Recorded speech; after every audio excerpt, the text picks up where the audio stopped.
Capping the output of Nigeria and Libya featured prominently at OPEC meeting held in Vienna.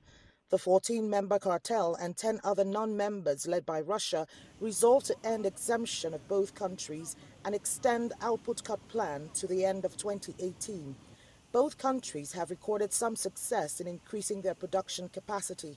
Nigeria currently produces about 1.8 million barrels per day, while Libya is almost hitting the 1 million mark.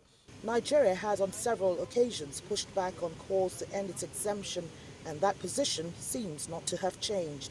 With Egina coming on stream next year, possibly Q2, Q3 next year, along some other production, we don't want to be capped, because what that essentially means is that we can't cap the new production, but we can cap. We might have to cap some of the old fields and shut them down for maintenance. That may be the way we achieve it.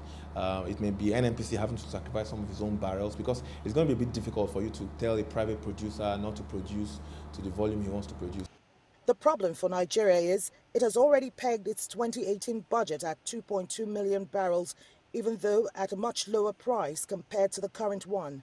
The government is also keen to quickly grow its forex reserve that has depleted as a result of low oil prices. And the state-owned petroleum company has already hinted the possibility of producing as much as 2.3 million barrels per day by next year. That means it will be producing in excess of 500,000 barrels above the OPEC limit. The question is, how much more barrels can Libya and Nigeria actually add to the market that would actually threaten the stability in the oil price? I don't see very much capacity.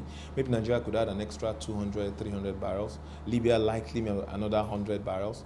I don't suspect that that would be what would really risk the stability in the oil market. The real threat to the oil market is the potential for another 800,000 barrels per day, which America could add via shale oil into the market.